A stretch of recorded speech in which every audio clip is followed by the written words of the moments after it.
Hello everyone, welcome to my channel. So before we deep dive into the stock Ferrari ticker race, let's take a look to some recent news that affected the price. So Ferrari released the earnings for the last quarter of last year. So this created an important sell-off in the price. So we've seen that investors had two different opinions. Some of them were still bullish on the stock, but some were bearish, thinking that the conversion to electric vehicles could affect Ferrari. So we see different opinions here. Forbes Ferrari profit slip in 2020, but should remain strong as electric threat looms. But we have some other opinions.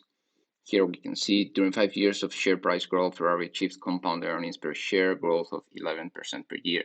This earnings per share growth is lower than the 40% average annual increase in the share price. This suggests that market participants hold the company in higher regard these days. And we also see some big firms like Citi thinking that the electric vehicle environment that is about to change the vehicle industry could affect very badly to Ferrari and its stock price. So let's go now to the chart and let's see what we have here. So we can see that Ferrari is a stock, a very bullish stock. Okay, we can see here since the stock started in 2016, it had a very consistent bullish trend with, of course, some corrections as we can see here. So it is, of course, a bullish stock. So the question is, should we buy now, or what's the stock going to do right now after suffering this big drop? So in the stock market, you have to think something. The trend is your friend. So here you will have three different kind of friends. The long term will be always your friend, a very good friend you can rely on, as you can see here. In the medium term, it could be a friend that could surprise you at times, but still you can trust him. But in the short term, in the most strict short term, it could be a friend that could give you some very bad surprises. So let's see what the price has been doing the past years. So we can see here our first bullish wave, first bullish impulse in 2019 that repeated again as the second wave in 2020 last year. So after the price went above the all-time highs of August 2020, it activated a third bullish impulse. And we can see right here that this sets a target price.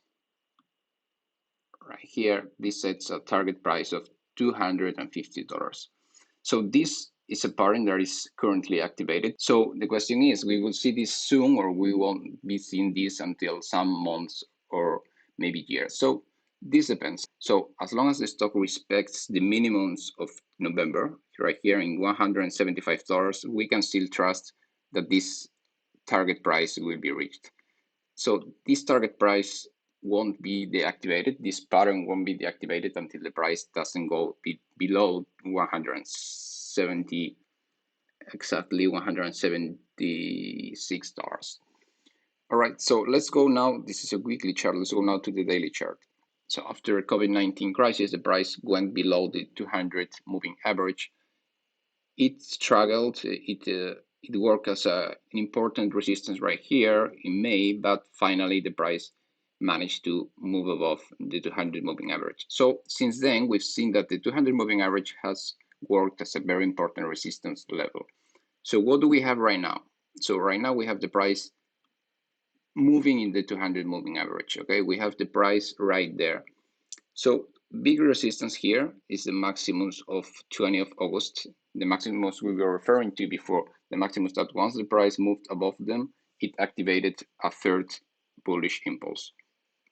So it is very important to see what will the price do right here, okay? If the price is able to respect the 200 moving average, this is a very typical move when we see the price moving below the 200 moving average, but then it goes back up again.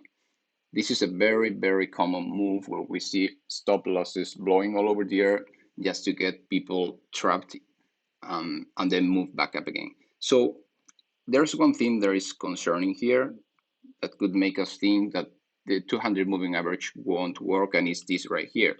Is this big volume that we have seen after the results. Anyway, the price is still there, so we can't say yet that this volume will mean a bigger drop. But still, this is a very important level to watch.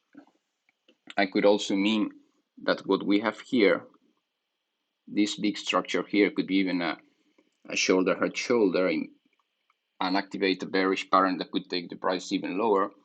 So what would make me think that is if the price, if this resistance right here, sorry, this resistance right here, if it starts to work as a resistance.